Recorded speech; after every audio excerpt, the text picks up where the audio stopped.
Morning, I'm back at it today. The dog and I are out doing a couple errands. I got a piece of woods that the vacuum quit working yesterday when the sun went down, and it was warm all night, so I'm thinking that it's a battery or a programming in the controller that's messed up. My hunch is the battery, so I'm bringing my voltmeter, I'll check that. I've got a spare battery I can swap out so I can get it back up and running. It ran about the same last night as a woods that's got vacuum on it, but not as good. And then I've got to run a couple errands, and then sap ran pretty good yesterday. So I've got to haul some sap, we'll be boiling tonight, and I need to check some leaks over to the big woods. We had some trouble yesterday there with the power tripped and it shut the pump off, and then a GFI tripped and the pump and the releaser quit. So it was an all-star day to be at work, but these vacuum owners are really paying for themselves. You know, rather than being down for days, potentially, if I'm at work, down for, you know, minutes or hours, which, you know, keeps the sap coming. So I can only imagine, because we would have lost 12 hours of running. So we'll get today going.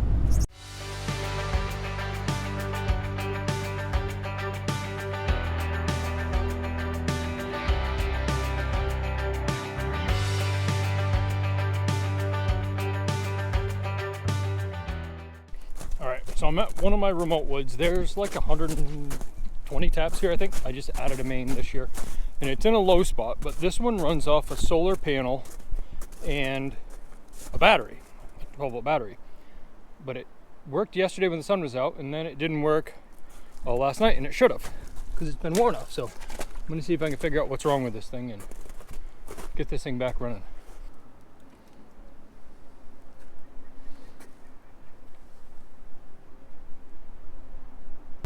So it's the battery. It's only got 7 volts in it right now, even though it charged all day yesterday and the minute the sun went down. So these pumps have on the control panel, have a way that they shut down.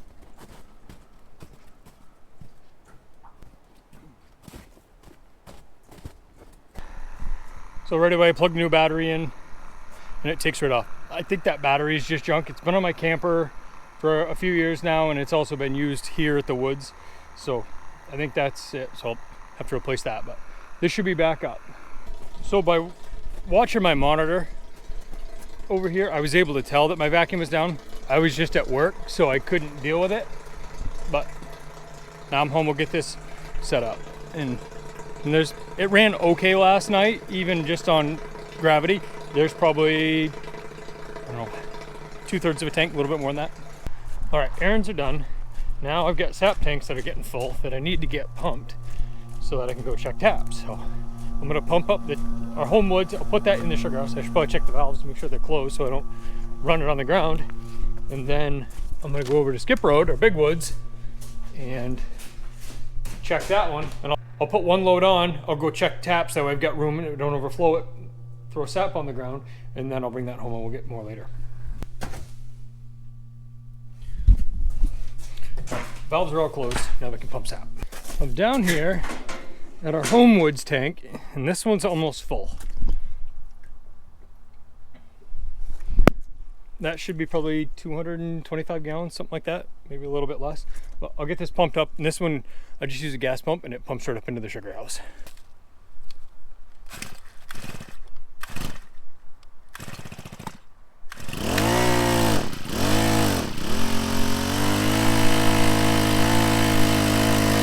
So while I'm pumping that tank, I'm checking these mains for leak real quick. And I should be able to get the majority of this piece of woods checked right now, and then I can get over to Skip Road and get those done.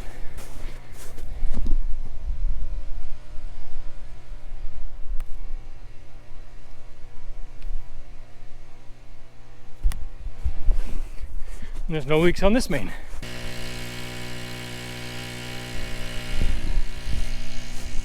Like before, all I'm doing, checking for leaks, is just looking for the bubbles in the pipe. If they're moving slow or not really moving at all, there's no leaks. It's when they're moving fast, then I've got leaks.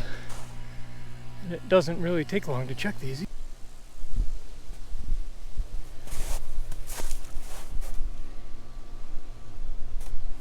I'm on the 3rd main at our home woods right now.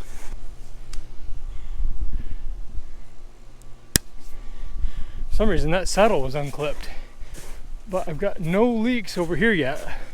I didn't check the other side of the road yet where we cross it, but my hunch is that's probably okay too, because the vacuum levels here have been staying up the whole time. I'll get 2 more laterals and finish pumping this tank. About halfway done. So this little pump is just a 1-inch Honda. It's like a weed whacker motor.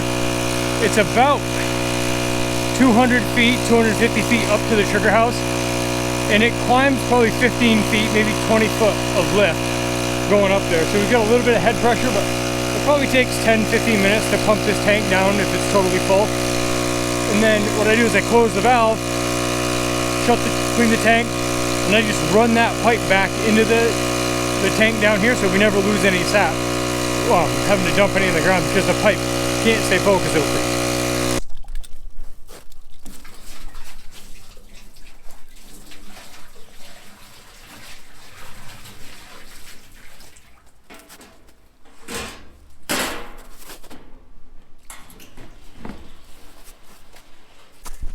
And that's all it is to pump that tank and check leaks. I can generally do it pretty quick. So no leaks here. We'll head over to Skip Road, put a load on, and get those leaks checked so that we can get back.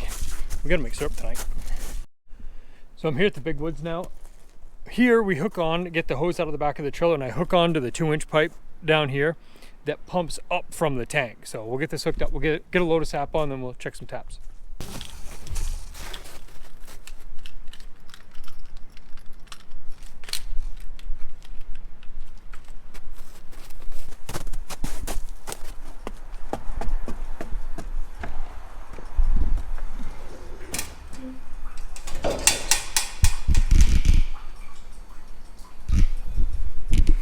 So this tank's probably 80% full right now, which it's 1,500 gallons, so it'll take probably 2 loads to empty this today.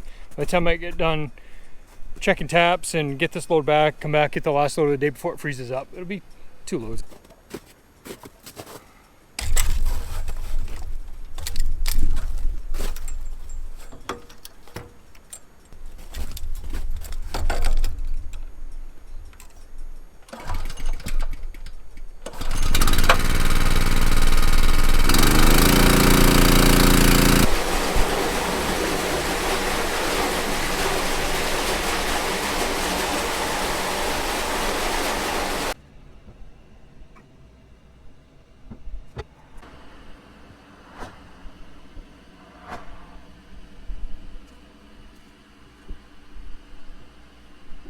It takes probably 5 or 6 minutes to put a load of sap on. It's not too bad, maybe a little bit more than that. But now, so that I don't lose any, I've got a valve hooked up on the end of the line I hook up with. So I just close that valve, and then that pipe that hooks to the trailer stays full, and then whatever goes down to the tank stays in it until the next load, or at the end of the day, that gets run back into the tank too.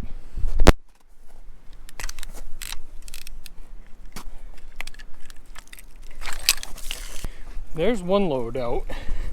It's below half now, so I'm ahead of the game, but we'll check the vacuum pump real quick.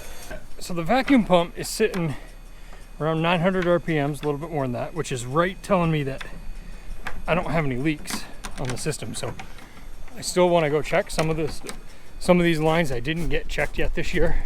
The sap just wasn't running, and it is today, even though it's windy. But I'll go down, I'll check the releaser. I did have a bunch of trouble with it last night. Power tripped, which shut the pump off. Then I got that running, then it tripped a GFI. Just a nightmare when you're at work. All right, sap is running. I don't know if we can see it or not. It's running. This is probably one of the better days I've ever seen it run. I could just imagine how good it would be running if it wasn't windy out. So the heat's on in here. The GFI is not tripped, which is amazing. So I think I'm gonna go check, find some leaks. According to this, it's 47 degrees out, so good day for a sap run. Right here by the releaser building, there's a little stream that goes by, and it's been iced over, and it generally runs pretty good. Well, Now I've got to walk across this thing and the water's boiling right up through it.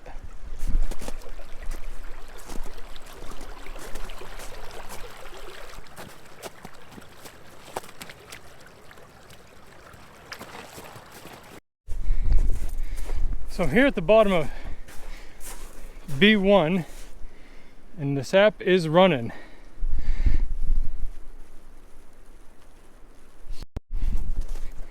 B1's done, just the one leak. Now I've got to hoof it up a little bit and get to B2. So this one's got a leak on it, and I don't know how I missed this one. It's right up at the tap. You can see that the squirrel chewed on it there, so I got to cut that off.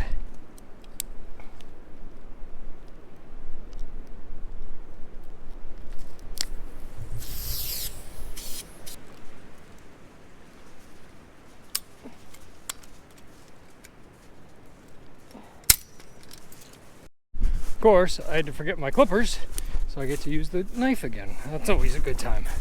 And there's a serious amount of water that is running down through this ground right now. 50 degrees yesterday, 50 today, and rain last night, and it is running. B2 is all set. That one had a couple little leaks in it, and then I had to go back up top to adjust the valve at the top. But now I'm out of the B main. Really, it's probably B3 if I paid attention when I numbered it. And this is all new pipe, so I don't anticipate any problems here, but you still got to walk it because there could be a drop that's pulled off or something like that. So here I got a leak, and this one's all the way at the end. I got lucky finding this one, but this one is because the tree's hollow.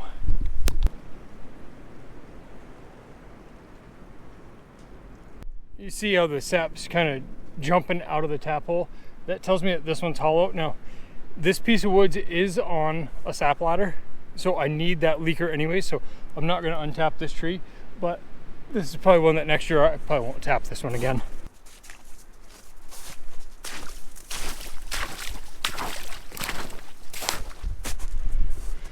Everywhere I go in here, the water is running like crazy in the low spots, but there's a couple feet of ice on top of it. Well, probably not a couple feet anymore, what there was, and I keep breaking through, and it's not a lot of fun. But the B system's all checked. I'm probably more than halfway done with the C system.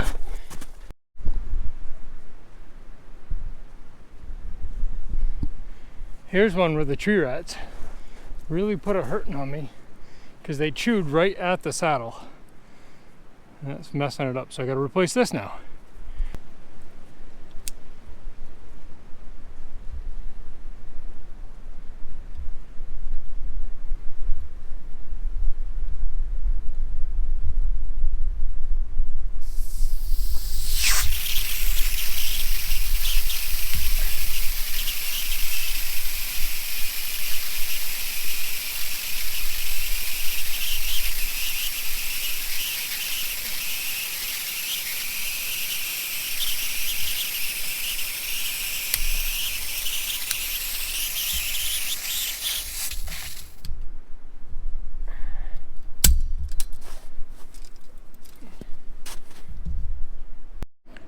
So this is why you check for leaks. I turned the valve on this main. I'm up on A1 right now, and no leaks.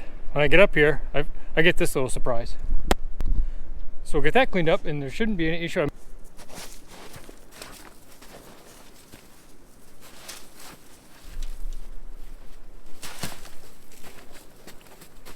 No leaks, the lateral looks good. I'm gonna let this just sit. I'm not gonna throw a splice in it yet because it may relax on itself and pull itself back together. It already looks like it's tightening up a little bit, but on to the next one. So I got everything up top done. I can't believe that the A3 main, that didn't have one leak on it, which really surprised me. But I've only got one more main to check now. This is, it just hits it on, I just check it on the way out because it follows the path out. Everything is good. I've only had a few small micro leaks. Tree rat chews. The one that I couldn't find the other day on one of the laterals, I fought with it for a while. That one ended up being a bad tree, so I just cut that drop out completely and eliminated that fiasco. But it's starting to cool off. I can definitely tell that, and it's supposed to get down into the teens tonight, I think. So we won't make any more syrup for a couple days, but I know my woods are good for a couple days so I can worry about other things. Everything's all hooked up here at home. I got the first load of sap back from the big woods. It's hooked on. We're putting it in the sugar house. The sugar content's not great. It never is coming out of that woods because it's all low quality red maples. It's like 1%, 1.2%. Not very good, but I get this in, we get that other sap from the house woods there, and so now I'm going to fire up the RO and get this thing concentrated and leave it in autopilot and get some lunch. Like that, like that, like that. That one. I fire it up.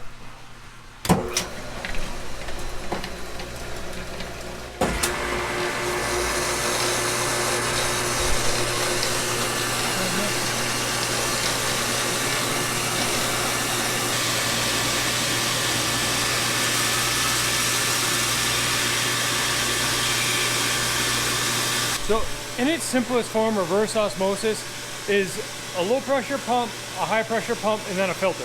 And what the filter does is it takes the sugar out of the sap and takes the water out. So we keep the sugar, make concentrated sap, and throw away the water. We end up saving that wastewater, and we use it to clean the reverse osmosis after the fact. So right now it's putting out about 8 gallons a minute of clean water and right around 5 to 6 gallons of concentrated sap. Now it'll take a minute to get the sugar concentration built up, so we'll keep checking it, but this thing can run an autopilot for, I can set a timer, I can just leave it on, but we'll probably set a timer and then get some other stuff done. Temperature's finally dropped. It's 35 now and still blowing probably 20, 25 miles an hour anyway, so these trees are about ready to give up. If it wasn't for the sun being out today, it would have already been done because it feels cold now, whereas earlier it was warm enough in the 40s that it felt warm, but that's about it. So I'm gonna go get the last of my sap, get tanks cleaned, and then get home and boil it. The reverse osmosis is in autopilot right now, so that's squeezing away the sap, so should be able to fire up by probably 5 o'clock tonight.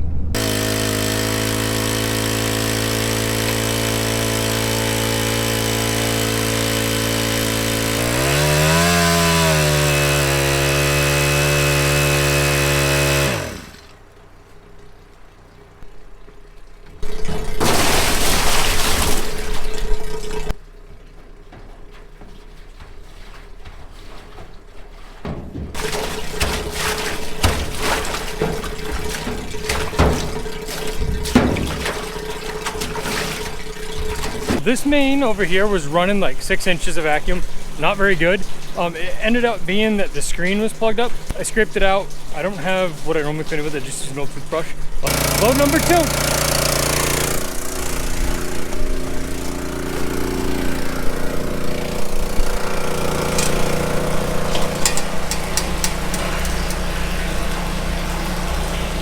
So I got the tank emptied. I think it was probably like 400 gallons worth of sap. Now the real fun of cleaning the tank.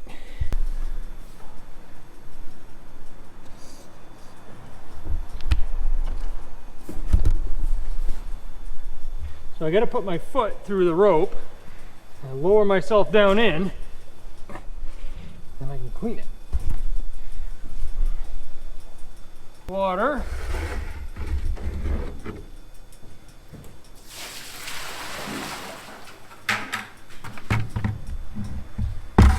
Now my brush.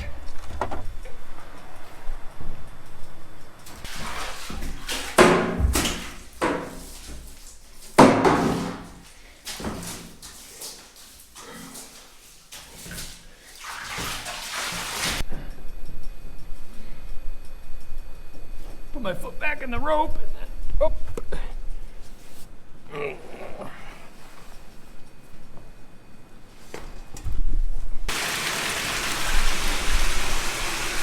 So this last load of sap's getting dumped in right now into the tank, as well as we're still ROing. So right now it's coming out about 5.5%, but it'll keep going up as we keep squeezing on it, because we just keep stepping on it. And then we get clean water coming out too. I still got the tank in back of the house to do, but I don't quite dare do it yet. I want to make sure I get enough room because I don't want to send sap down the drain. The RO is still running. There's probably 600 gallons in there. We're still squeezing down a little bit more.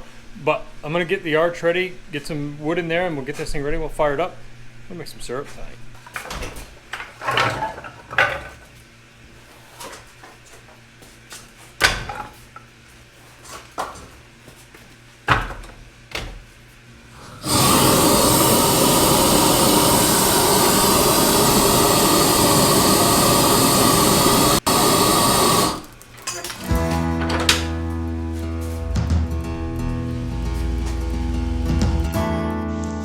So as I light the fire, it just starts to boil first, right in the front syrup pan. And then it really starts going. There was a lot of ice in the back flue pan where it had been really cold, about 14 for a couple nights.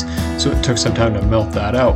Then it really starts going. And then this just becomes kind of a constant grind of feeding the fire, watching the temperatures, making sure the sap's going everywhere, watching the RO still.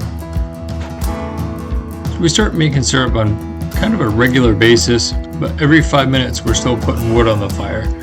Dinner gets delivered, Jeff shows up finally, so about an hour into this now, and we're making syrup at a pretty constant clip, still feeding the fire every 5 minutes, and then all of a sudden the flue pan boils over. This is a result of my auto defoamer not being adjusted right. We were running a higher concentration and not paying attention, so that went over. Luckily no one got burned. We were able to shut the blower down, pull everything out real quick, splash some permeate on the floor, little permeate and a squeegee. We had it all cleaned up in a couple minutes.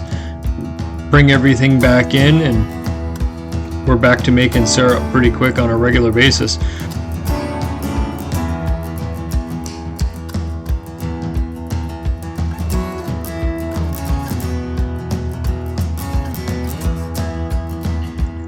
Now I say a lot that sugar houses bring friends and family together. You'll see Logan shows up here in a minute. He's a high school kid who's learning how to make syrup. He's just got his first evaporator that I've got him help set up. Then the mayor of Buxton shows up. He can pretty well run the sugar house all by himself if I'm not around. So he's there feeding the fire, and some of the best times for my family are made in the sugar house. It's friends, family, it's people from the neighborhood coming together that really become one.